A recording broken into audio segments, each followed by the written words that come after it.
Call to order the City Commission meeting for Tuesday, November 22nd. I'd like to welcome Chris Norris to tonight's meeting. Sorry you got the short straw. First item on the agenda would be review of the commission meeting minutes from 11/10/16. Any changes? They appear in order. Stand as written. Next item is a financial statement. Kim Rowe. Thank you. This is a report of the revenue and expenditure activities for the City of Hayes, month ended October 31, 2016.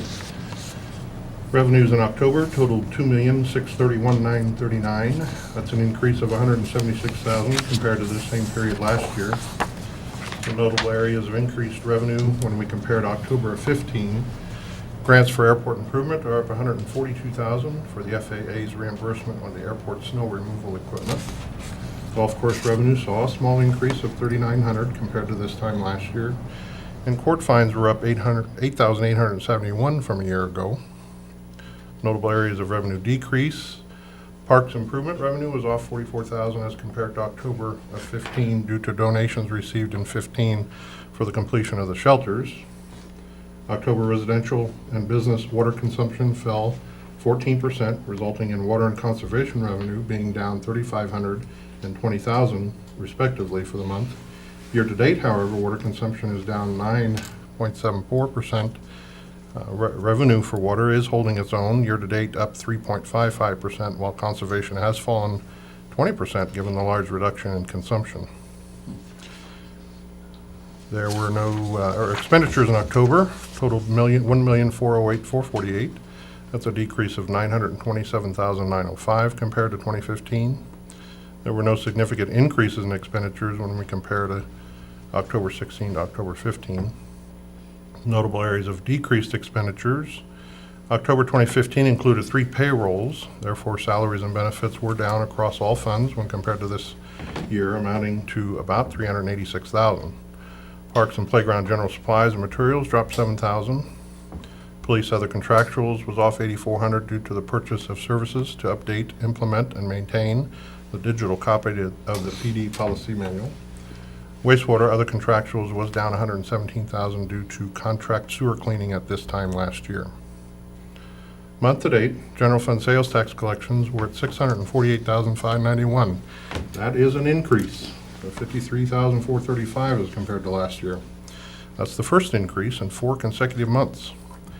Year-to-date, general fund collections are at $6,009,194, down about $210,000 or a negative 3.37% when compared to this time last year.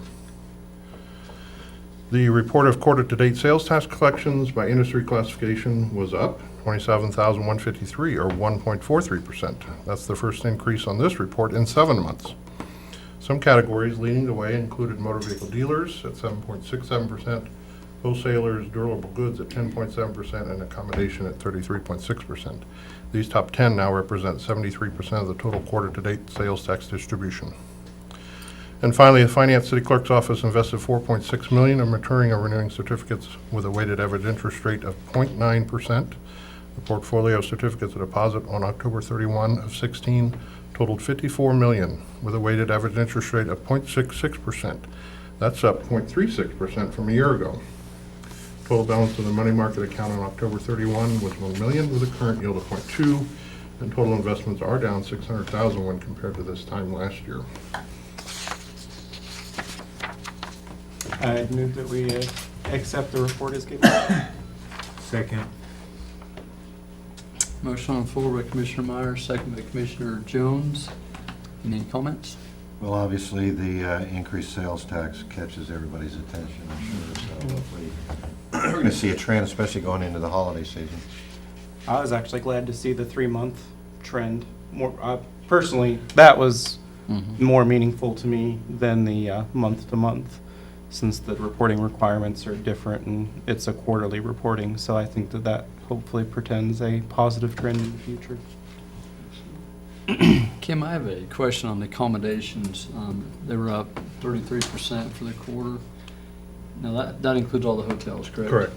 And that was one of our largest hotels was closed during that time frame? Not this time frame Not now. this time frame? They had finally opened by the time this. It would have been open, okay. Because that would have been That would have been October. So. That would have been, okay. I was just gonna say, because if it's up that much, without still being closed, I mean, that's still pretty good numbers. So.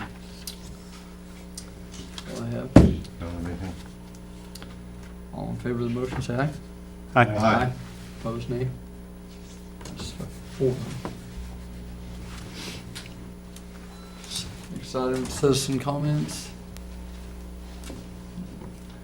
Seeing none. Consent agenda, just have 2 approvals.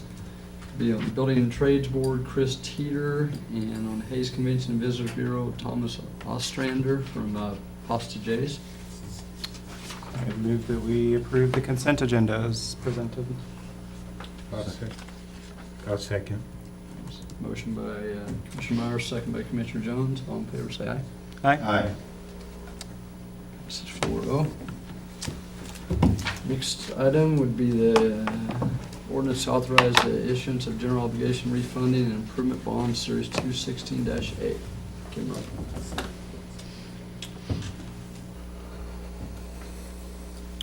Good evening, Commissioners. This evening we have David Arterberry with us, and he's going to report on a very exciting bid that we had today for our bonds.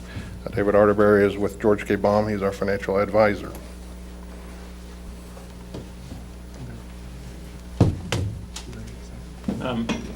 Good evening. It's a pleasure to be here tonight. If you recall, I was here, I think it was about a month ago, to talk about the refinancing of 5 old bond issues that the city has outstanding. As Mr. Rupp mentioned, today we took the bids on the bonds, but before I go into those results, I kind of want to update you on what we've been doing over these last few weeks in preparation of today's sale. Since I was last here, the city has gotten their rating reaffirmed by Standard & Poor's at the AA level, which is, for a community of the size of Hayes, that is an excellent rating. It is actually a notch above the state's rating. You're AA, they're AA minus. In addition to that, all of the documentation, including the ordinance and resolution that you'll be asked to consider tonight, were finalized, as well as the offering prospectus. The prospectus was distributed last week to potential bidders and investors around the country, and all that then culminated in the bids being taken today. In addition to what we were up to, I thought it'd also be good to kind of touch on what the general bond market has been up to or down to.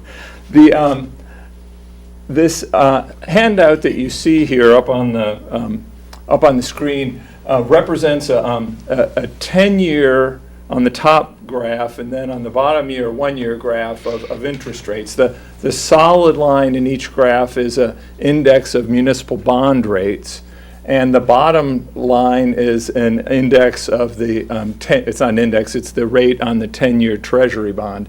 And what you'll notice there that's kind of hard to miss is when you look over at the ends here, you see that spike up. And really that's all occurred basically since the election. The result of the election obviously surprised a lot of people, and it surprised the bond market. The thought, I think, is that with the new administration coming in, there's a chance that economic activity could pick up. That could cause inflation to pick up. There's the thought that there could be a lot of new infrastructure projects undertaken that will involve the issuance of more bonds, that will increase the supply of bonds. All those things tend to drive up interest rates, and that's, I think, primarily what has caused that sort of spike up over the last few weeks. So we went into today a little bit concerned. Last time I was here, we talked about a savings target. The present value savings when I was here last time was about 9.1%, or about $570,000 in terms of real dollars. The threshold, though, that we set, a minimum, was 5%. I was really following the market last week, and I felt very comfortable that we weren't in danger of going below the 5% threshold. But as volatile as the market has been, there was that little concern in the back of my head. Fortunately, that did not come about today. We ended up taking bids. Now, we received the bids up until 11 o'clock. and we ended up receiving a total of 5 bids, which is a very good response. That would be a good response for your bids in any market, let alone in one that's gone through some turmoil. The best bid, the firm that was offering to buy the bonds at the lowest interest rate, was turned in by United Missouri Bank with a true interest cost of 1.8%. As a comparison, the true interest cost when I was out here last time was about 1.66%. So even though the market has really jumped up in the last few, There you go. the last few weeks, the better part of 0.5 percentage point, the interest rates on your bonds actually sold at really only about a 0.15% higher than we had expected. As a result of that, the final savings will be $534,760, only down about $38,000 or so from where we had expected, or we had estimated last time. And the present value percentage savings was about 8.51%. So needless to say, we're real pleased with the results, even though they aren't as good as we showed you last time. Given what's happened in the market, the results are really good. I was mentioning to Kim earlier today that there have been a number of bond issues, both here in the state as well as around the country, that because of the bump up in rates have been postponed or delayed. You're fortunate in that, I think, with your good rating and the structure of this issue, and the fact that most of these bonds that you're refinancing were going to be paying off immediately, created an issue that I think was less vulnerable and less sensitive to interest rate changes, and that's why you got the good result that you did. So, again, as you can tell, I'm real pleased with the result, and obviously be happy to answer any questions that you might have about the sale or the rating or anything. So our rating, how is that, how do they come to that AA rating? They look at a variety of factors. They look at the demographics of the community, the age of the community, the income levels. They also look at the financial management of the city. There they focus on, a big thing that they focus on is fund balances. Kind of like in real estate, location, and in credit ratings, it's fund balances, fund balances, fund balances. They also look at debt levels, and they look at just a general governance of the city. How often is the city presented with financial update, the governing body presented with financial updates? What kind of policies and procedures do you have in place for managing your finances? So it's economy and demographics, debt levels, financial management, and sort of the those are kind of the primary things. Some of the items written in the summary from S&P, it says the AA rating is based on our assessment of Hayes. Some things they included was adequate economy with a local stabilizing institutional influence. They mentioned Fort Hayes and the hospital there. Strong management, strong budgetary performance, very strong budgetary flexibility, particularly the fund balances that we keep. Very strong liquidity, very strong debt and contingent liability profile, and strong institutional framework. So, very happy. The question I have is what could we, given that criterion, what would we have had to done to say to AA+? There's things that are within your control, factors of the rating that are within your control, and factors that are outside of your control. The things that are within your control, like your financial management and your fund balances and your debt levels, as Kim mentioned, they considered most all of those very strong.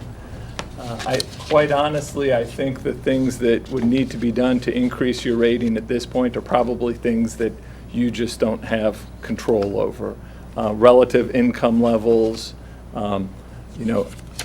tax base, assessed valuation per capita, those sorts of things. So you've really done as well as can be expected to boost your rating as a governing body. Yeah. The other thing I did want to mention, there was good local participation also in the sale of these bonds. Bank of Hayes, Astra Bank, and Commerce Bank all either led syndicates or participated in a syndicate in bidding on the bonds. So, Commerce was the number 2 bid. Missed it by about 14 basis points, so they're close. That's good to hear, though. Thank you. So based on the presentation of the bond sale results from David, it's now necessary to approve an ordinance authorizing providing for issuance, payment, and security of general obligation refunding bonds, Series 2016A, with closing and delivery expected on December 15.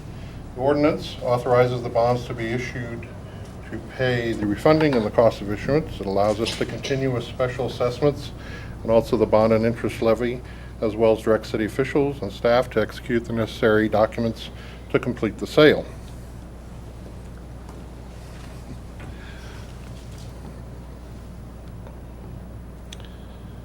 There are 3 options for the commission. You can authorize the bonds to be issued, do nothing, or give us further direction. And I'm going to apologize here profusely. I apologize, I did not get the principal amount changed on here, our par amount, because there was a premium offering. The principal amount of the bonds will be $5,850,000. $5,850,000. So staff recommends and asks for approval of ordinance 3923, authorizing providing for the issuance, payment, and security of a general obligation refunding bonds, Series 2016A, in the principal amount of $5,850,000. I'll make a motion to approve ordinance 3923, authorizing and providing for issuance, payment, and security of general obligation refunding bond series 2016A in the principal amount of $5,850,000. Second.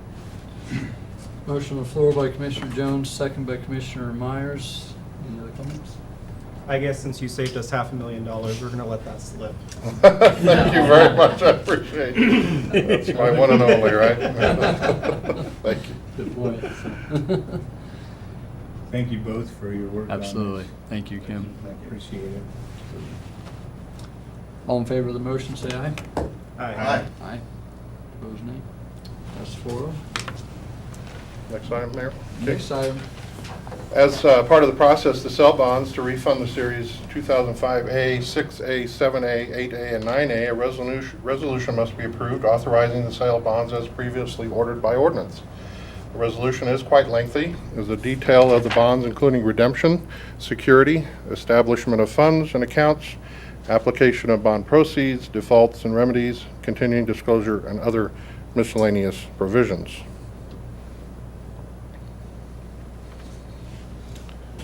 Again, staff recommends and asks for the approval and resolution of 2016-11, authorizing and directing the sale and delivery of general obligation refunding bonds, Series 2016A, in the principal amount of $5,850,000. I move approval of resolution number 2016-0111, authorizing and directing the sale and delivery of general obligation refunding bonds, Series 2016A, in the principal amount of $5,850,000. Second. Motion by Commissioner Phelps, second by Commissioner Jones. Any other comments? All in favor of the motion, say aye. Aye. Aye. That's 4-0. Thank you, Kim, Toby. Thank you, guys. Thank you. Next item on the, do we want to open I'm going to introduce the item first. Okay. Okay.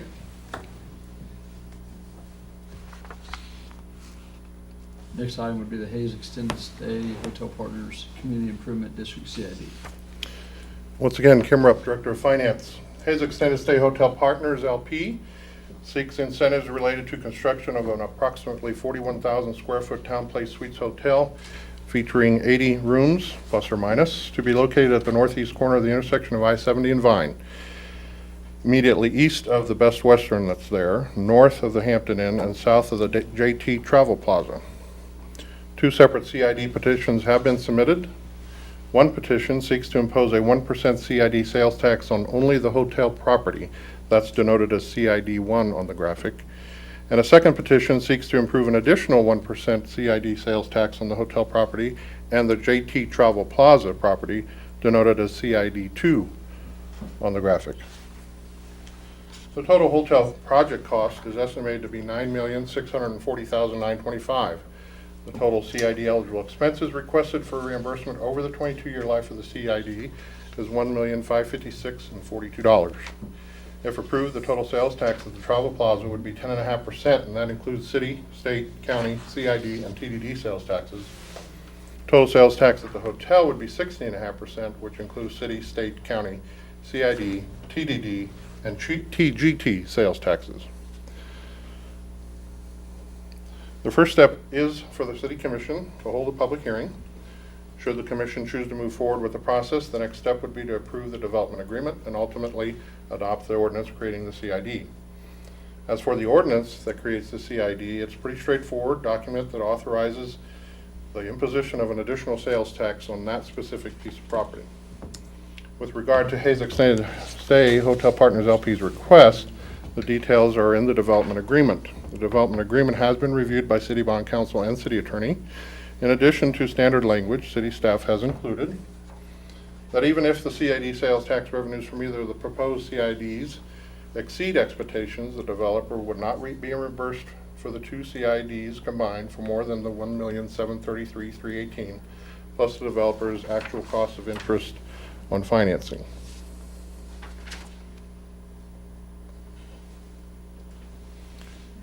So tonight you have 3 options. You can approve the ordinances creating the CIDs and the development agreement, do nothing, or provide staff with further direction.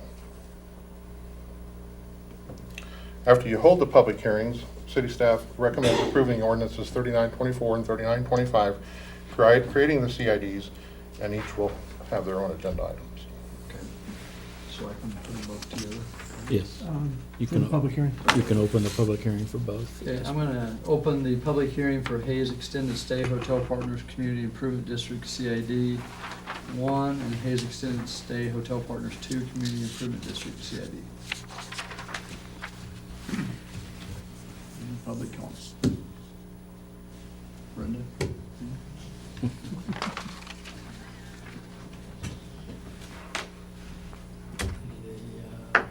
Motion to close it. Do you guys I'll have make anything to say? I do not. I would make a motion that we close the public hearing. I'll second that motion. Motion to close the meeting by Commissioner Meyer, second by Commissioner Phelps. All in favor of the motion, say aye. Aye. It's 4-0. So the 2 CIDs each have their own ordinance. I have them both up here, so they do require their own motion and vote. But I have them both on there if you wish to read that. I would move that we approve ordinance 3924, authorizing the creation of the Hayes Extended Stay Hotel Partners Community Improvement District in the city of Hayes, Kansas, authorizing the making of certain economic development project improvements relating thereto, approving the estimated cost of such economic development projects improvements, providing for the method of financing the same, and approving a development agreement. Second. Motion by Commissioner Myers, second by Commissioner Jones. Any comments on that? College debate, sir. I bet you were great at that. Any other comments, or do you want to just do them both? Okay. All in favor of the motion, say aye. Aye. Opposed, nay. That's 4-0. Next one. You're actually to 11 now. Oh, yeah. Item 11. Item 11. I would move that we approve ordinance 3925, authorizing the creation of the Hayes Extended Stay Hotel Partners 2 Community Improvement District in the city of Hayes, Kansas, authorizing the making of certain economic development project improvements relating thereto, approving the estimated cost of such economic development project improvements, providing for the method of financing the same, and approving a development agreement. Second. Motion by Commissioner Myers, second by Commissioner Jones. Any comments? Comments? I will say, I think this is a need in our community, and I think with our new developmental policy, this is kind of the, what we got out of that, and I think it's pretty straightforward on this one. So, thank you. Thank you for your work on that, Toby. Any other comments? Okay, all in favor of the motion, say aye. Aye. Aye. Opposed, nay. Passes 4-0. Next item would be agenda item 12, Hayes Investor Community Improvement District. Hayes Investors LLC has submitted a petition for the creation of a CID to construct approximately 73,000 square feet of retail space to be located on approximately 9.1 acres at the northeast corner of I-70 and Vine, directly north of the Home Depot. According to the petition, this development is expected to consist of an approximately 50,000 square foot building to be used by a national retailer and another 23,000 square feet of retail space. The petition is for this area. In the petition, they're planning to develop this area at this time. They want the entire area in the CID, but developing this property with the 73,000 square feet as of right now. The CID would impose a 1% CID sales tax on the property. The total retail project cost is estimated to be $13,671,702. The total CID eligible expenses requested for reimbursement over the 22-year life of the CID is $3,613,702. If approved, the total sales tax on the retail development proposed will be 10.5%. That includes city, state, county, CID, and TDD sales taxes. The first step is for the City Commission to hold a public hearing on the matter. Should the Commission choose to move forward with the process, the next step would be to approve the development agreement and ultimately adopt an ordinance creating the CID. Once again, the ordinance is fairly straightforward. It authorizes the imposition of the additional sales tax on that specific piece of property.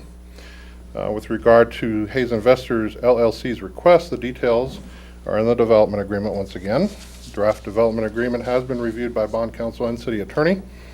In addition to the standard language, city staff has included that even if the CID sales tax revenues exceed expectations, the developer will not be reimbursed for CID eligible expenses for more than $3,613,702, plus actual costs of interest on any financing by the developer.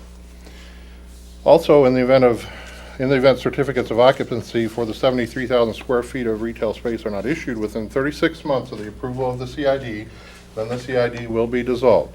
The CID time clock does start when the ordinance is passed.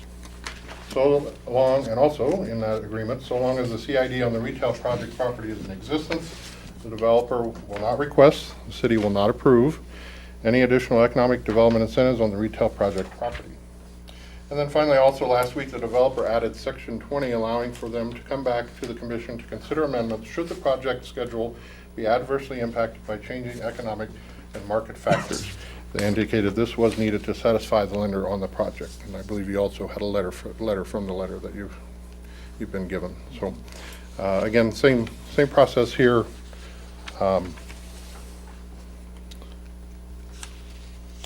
Three options: you can approve the ordinance creating the CID, do nothing, or provide staff with further direction. City staff does recommend approving ordinance 3926, creating the CIDs and approving the development agreement. Okay, I will open the hearing, public hearing for Hayes Investor Community Improvement District, CID. Same community members are here, so. I'll make a motion to close the public hearing. Second. Motion by Commissioner Jones, second by Commissioner Phelps. All in favor, say aye. Aye. It's 4-0. So, like the last one, this motion, if you so choose, on this ordinance is for the ordinance and development agreement. So it's 2 in 1. For purpose of discussion, I will make a motion to approve ordinance 3926, authorizing the creation of the Hayes Investors Community Improvement District in the city of Hayes, Kansas, authorizing the making of certain economic development project improvements relating thereto, approving the estimated cost of such economic development project improvements, providing for the method of financing the same, and approving a development agreement. Second. Motion by Commissioner Jones, second by Commissioner Myers. Any discussion? This is the one with the clause in it requested by the banks, Yes. Correct. which we had been told would be somewhat of a deal breaker if that was not, Correct. they'd withdraw their fund. And that's actually what I wanted to talk a little bit about, because I'm surprised that Aaron's not here to answer some of the questions that we brought up last week, but anyways. And Commissioner, something I failed to do, and I apologize again, sorry, another one. We have with us their legal, special legal counsel, Gina Riekoff with Gilmore Bell. And so if you have any questions, she's really the one that kind of drove the truck, righted the ship, kept And us in also the loop. the applicant's counsel is here as Right. well. And then Ferdinand, I think you've seen him before. So if, in the absence of Aaron, I think, Do I we wanna- appreciate that. Do you want to call him up, talk to him? No, I don't think No. if he wants to come up and speak, that would be fine, but I just have a few comments, and I think a lot of it, for the people at home or the people that haven't, this has been in the process for several weeks, over 6 to 8 weeks probably. And when the developer came to us before, and when this first hit us, we praised the process of the economic development that we put together and how much it worked. We praised the developer for putting the restrictions on of the 36 months and the 73,000 square feet, because that's something the developer came to us and offered, because this isn't like the extended stay hotel where we know what's coming in. This is kind of a what-if scenario. So we don't really know what's coming in. We have a good idea. But I really didn't appreciate the last minute throwing in that section 20 in the development agreement last week, especially the last minute timing of it. I guess I've had a week to think about it, and I am going to vote yes on this project because it's good for the city, but the process is a little bit flawed there, because the purpose and part of our what we wanted to do is come with this. We wanted people to come with sound projects to us and put it together without the last minute changes and people. I can't remember what John Bird said last week about the camel under the tent, the camel's nose under the tent or something like that, that there's nothing fishy being there. But I don't think that there is anything fishy there. But without this clause, it really wouldn't have meant anything anyways, because regardless, they could come back to us, the city commission, at any time and ask for an extension. The fact that that clause is in there really doesn't mean anything, so it doesn't justify me voting no for it, even though I don't like the fact that it came, the last minute changes on there. But I would for people that are gonna do this in the future, I would highly suggest not making the last minute changes. If they need to wait 2 or 3 weeks to get their stuff, their ducks in a row, and talk to their financial people. And obviously we got a letter from the financial people stating why they needed that clause in there. And if they didn't have that clause, the developer would have just had to put up more collateral. He still could have done the project without that clause being in there. So that's my 2 cents on it. And I've thought about it a lot over this last week, and it's nothing that why we shouldn't pass this, because the project in itself is good. The city is gonna, if they build it, the city's gonna come out looking very good and financially make money.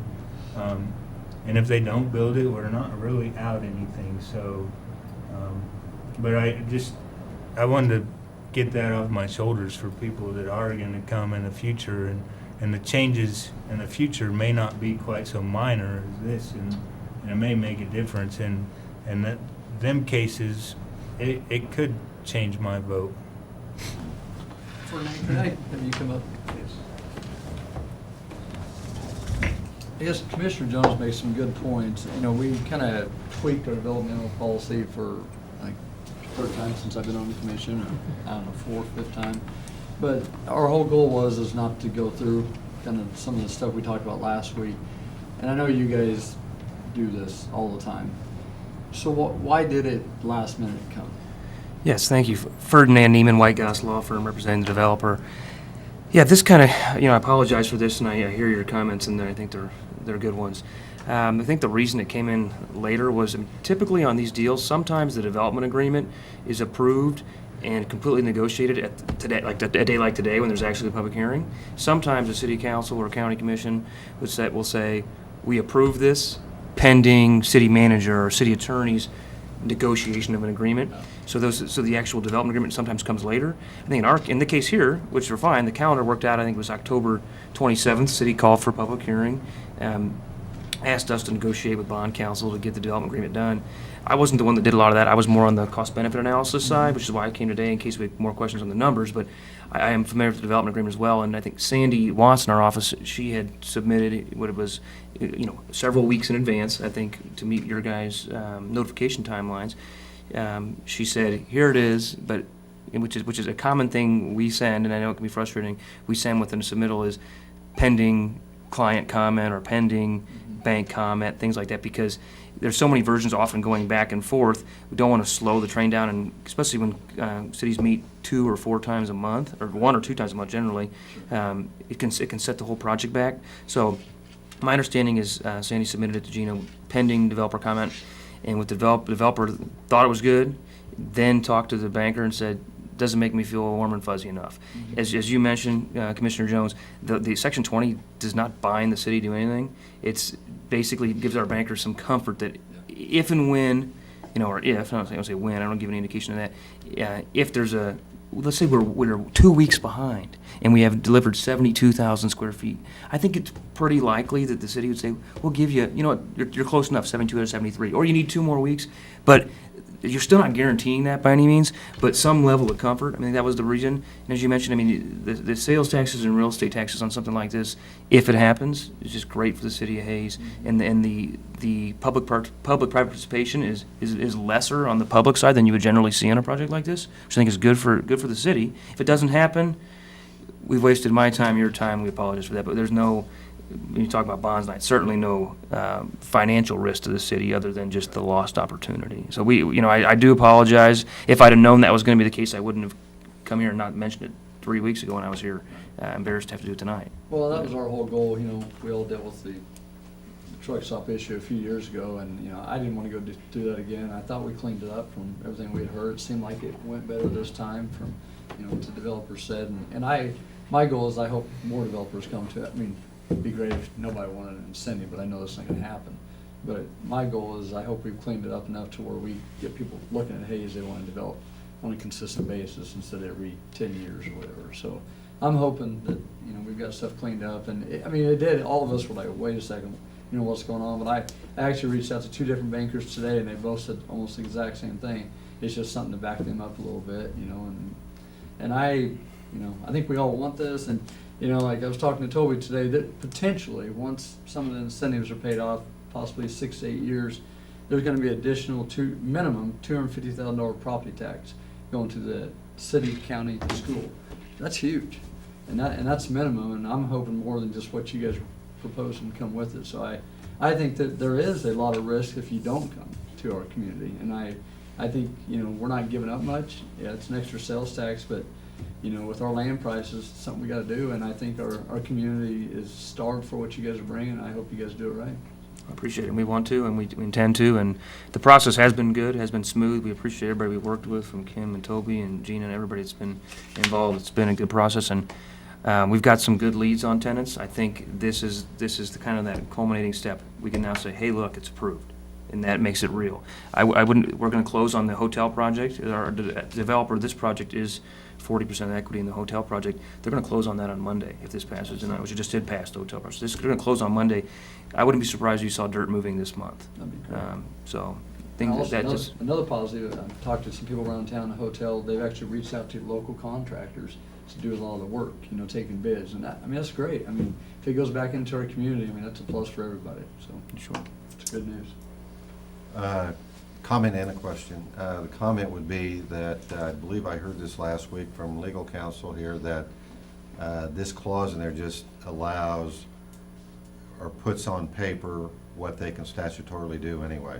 Is that not correct? It does, and it's a subtle difference, but it's the difference between saying, don't ever come back and talk to me again, and saying, well, you can come back and talk to us, but we're not gonna commit to doing anything other than reasonably talking to you and then saying goodbye. And then the question arises, the travel center there, the travel plaza, that's part of this CID, is it not? Not this This is- one, it's the okay, previous it's one. The other- Okay. I was just wondering, you know, when one is completed and the other's in process, you know, when does the sales tax actually start collected? Obviously, it's with the occupancy certificate. Correct me if I'm wrong, but it'll be the first quarter following this approval. However, Oh, yeah. with construction time, we'll be well beyond that. So as soon as they're open and start selling, they start collecting sales tax. But going back to the convenience store, with it being open, once it's approved on the other one. That will start. Yeah, it'll be the beginning of the next quarter. Right. Right. The other thing too is we're seeing that, you know, area out there, which has already been annexed into the city, and it's almost kind of like infill because there's so much going on north of there, but just with all the projects out there, you know, that's gonna add to that, you know, hopefully that trend we're gonna see in the sales tax increases, collection increases, and so that really is kind of neat, as I mentioned, that we have kind of an infill going on there, and that just kind of spills out and shows that there's some progress being made up in that area. I know it took a long time, but at least it's getting done, and we'll see some results of that. Any other comments? Well, you know, I'm actually with Commissioner Jones. When I, you know, learned about, I guess I want to talk about the section that they asked to be put in, because I was taken a little bit aback by it myself. And I think it was more just an impression, since, I mean, the developer was reasonable enough to come up with the 36-month timeline and the 73,000 square foot guarantees. That wasn't something that originated with the city. It originated with the developer, and it was an act of goodwill, I would say, to show that they were willing to put that in writing, especially since there were no stores named. And so I was somewhat concerned when I learned about the amendment that we talked about last week, only because it seemed like that goodwill was being walked back. But bond counsel did send us a copy of the letter from the bank, and if you read through that letter, it's clear to me that this is just some kind of formality that in some way makes that bank feel warm and fuzzy, that I'm not going to I don't understand the difference between it, because it doesn't really give them anything, if you ask me, because they could have done the exact same thing, whether that's in the development agreement or not. But I actually talked to two bankers myself as well, and presented the situation and showed them the letter, and they said the exact same thing, that they would have asked for the same thing. I don't know if it was the same two bankers or not, but Probably not. Hopefully I don't think I have enough money to bank where the mayor banks. So It's called a loan shark. I mean, in my mind, I'm going to walk it back. You know, other than the good news that we got told tonight, we have multiple months of declining sales tax revenue. We're the only city in the state of Kansas that 100% funds its general fund with sales tax revenue. And we see that being walked back. And we can talk about why that's happening. I don't think there's any one reason. I personally think there's a lot of things going on as to why that's happening. But what I do know is that if we don't get our sales tax revenues increasing once again on a consistent basis, then we're not going to be able to sustain that for years to come. That at some point then we are going to start to have to see some type of property tax be in the mix in funding the general fund. And so I think people who maybe are uncomfortable with this, I would ask them to look at how we're being funded right now, look at a stable mill levy for the past 10 years, 11 years? Since 2005. Since 2005, our mill levy has been at 25, and it's always been that. I don't know that, tell me a city in the state of Kansas or a county or any kind of local government entity that has had a stable mill levy for the past 10 years. And we've been able to do that because of the sales tax. So while I agree with Mayor Musil, it would be nice if we could get this type of development without giving these types of incentives. I have personally outlined my reasons why I am, with every bone in my body, I do not like these things because I think it is completely unfair and it goes against every principle of the free market. And that is my personal opinion. But this is good for Hayes, and this is good for the citizens of Hayes because it's going to help to keep your mill levy stable long-term. It's going to continue to bring in additional sales tax money. If it doesn't happen and none of those good things happen, nothing bad happens either. It will continue to be what it has been, and the city's out nothing here. So I guess I say all of that because I only see upside here. I don't see downside here. I only see upside for the city of Hayes. And there's other benefits that are not tangible that we haven't even talked about, in the fact that if something does come in there and it is a big box retailer, they tend to group together. And I think that we've seen that already with communities around us. You can see that in the three places that people always talk about, Kearney, Salina, and Garden City. When you think about their development, it didn't happen over a 20-year period with a big box store here or one there. It happened as a group. And so if we can get a development like this with some type of anchor big box store, I think that you might see additional development like that also coming to the city.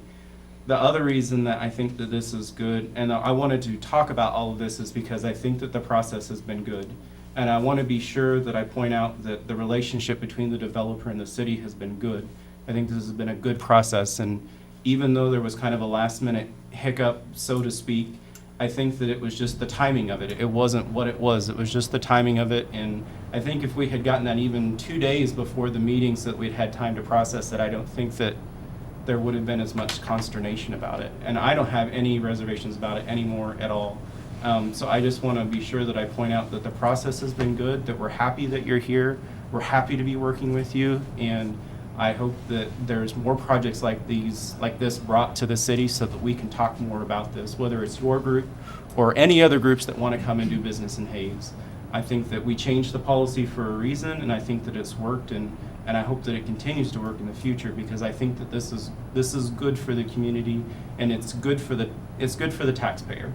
If you want to continue to have a stable mill levy and city services paid for by those outside of the community, who rightfully so should be paying for some of those because they drive on our streets and they play in our parks. And to add to that, I would say for all my friends and family in western Kansas that tell me all the time that Kearney and Garden has everything that we don't, keep an eye on Hayes, because I think we're going to have a lot of that real soon. And then give us 2 years, Yep. 2 to 3 years. And I get told all the time what a great city Hayes is by people Absolutely. outside of Hayes. And I think that this is what we need. I think people want to come to Hayes, and I think this is going to be the final reason to get people from outside our community to continue to come here. Absolutely. Any other comments? Okay, we have a motion? Yep. Motion and a second? Did we have that? Yeah. Lance, motion, James seconded. Okay, sorry. Been a while ago. All right, yeah.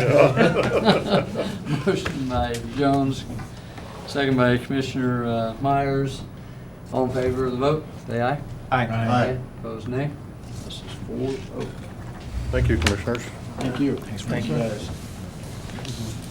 Next would be the Great Progress Report by Mr. Jacob Wood.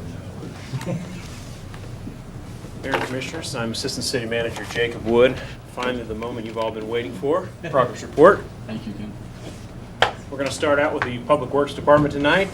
Public Works Department Service Division installed a solar crosswalk sign at 28th at Hall this month. This new sign is much brighter than the old one. It's also solar powered, so it has the added benefit that it doesn't have to be wired in.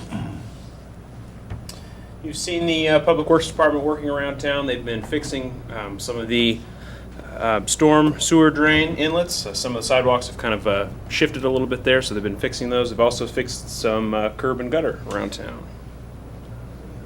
On to the fire department. During the last month, we had Fire Prevention Week. We had the Hayes Fire Department visited all 5 elementary schools in the community. Firefighters taught first and second graders fire safety using our mobile fire safety house.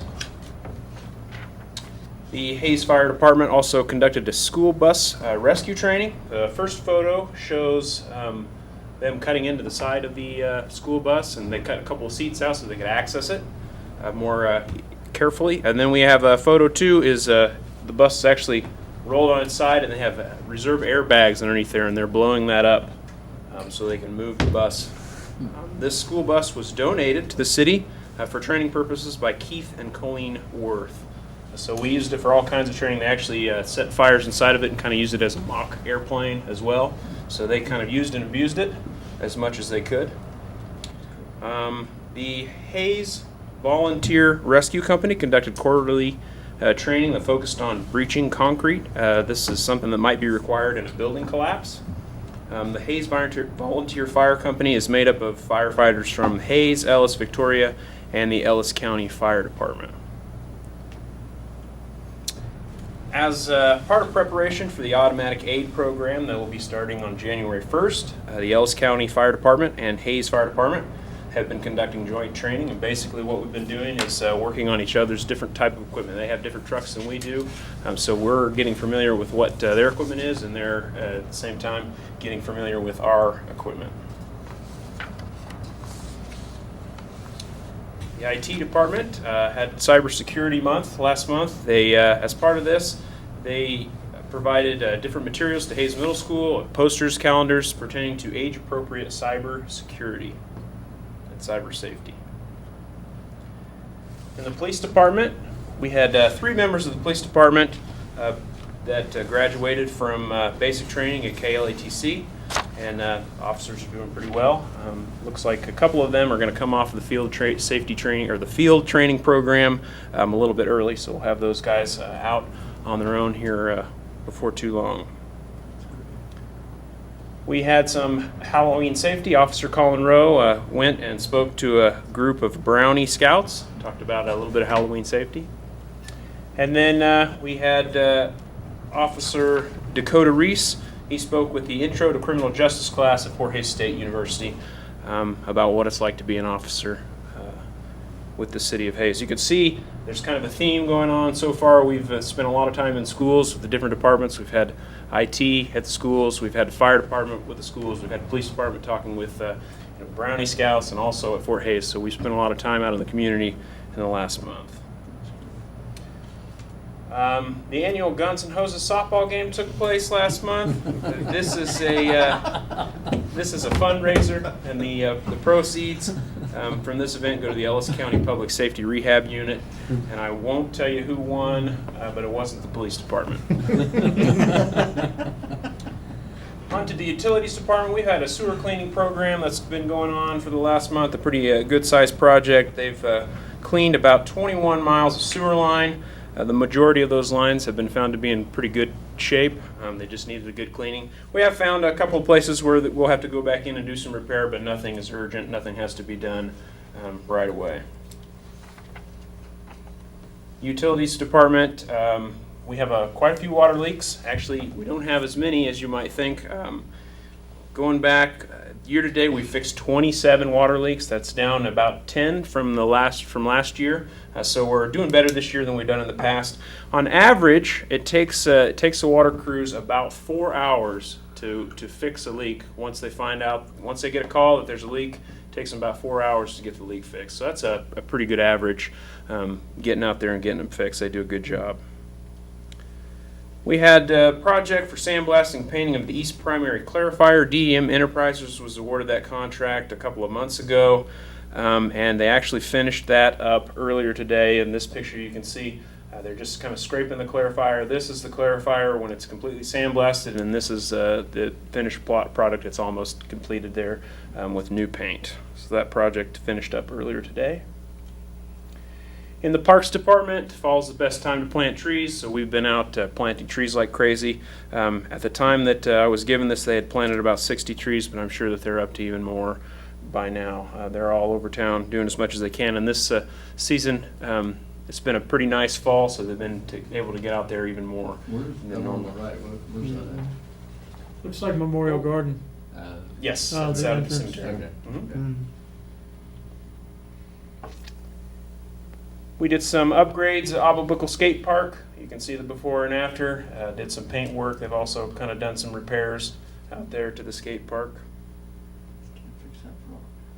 At the dog park, they needed a little bit more room for kiosks or for a place to put information out. We had one kiosk before. We had NCK Tech build a couple of new kiosks and install those. The city actually installed it, but NCK Tech built those.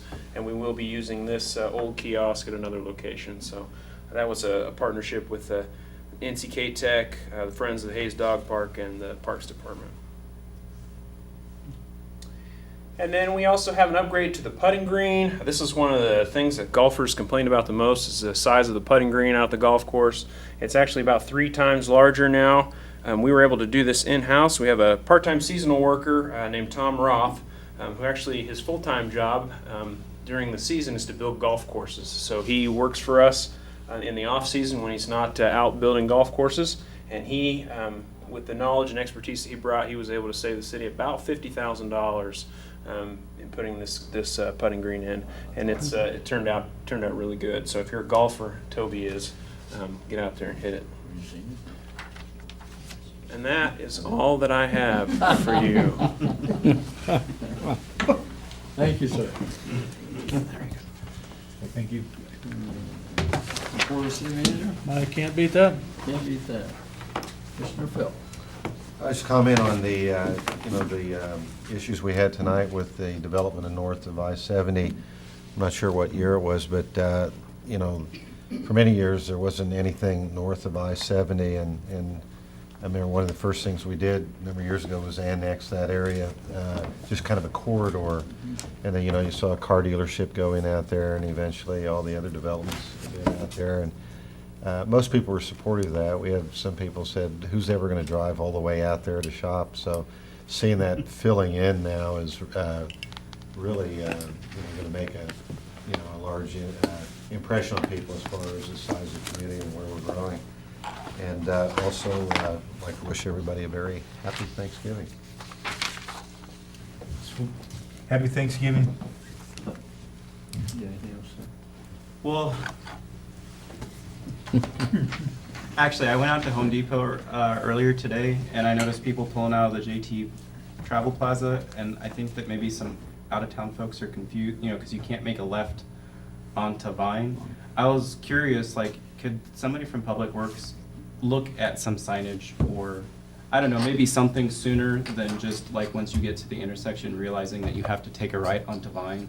Could we look at maybe a sign or something to direct them that, I don't know what the name of the street is, but, to General the east Custer, I of, think. to the east of Goodwill that connects to 45th Street. Maybe we could put a sign at that intersection that says I-70 access or something, pointing them to go 1 block further north and then cut back across. Yes, we will. We'll get a hold of And Public Works. I didn't talk to anybody. I don't know anybody who owns that new travel plaza, so maybe somebody from Public Works could call them and ask them what they think and if they even think it would be a good idea or what they want. I don't think it'd be a bad idea. We get lots of people that come off of that, and you come off, you make a right turn, you may not necessarily pay attention to the fact that you can't make a left turn coming out because you're Right. looking at what's going on over here. Well, and the thing is then they complete the right turn and then they get to the stoplight and then they try to do the UE, Mhm. and it would be a lot easier if they just went up that side street and then came across and made a left at the light. Right. So if more people would do that, I think it would be easier on them and better on the people than trying to make a right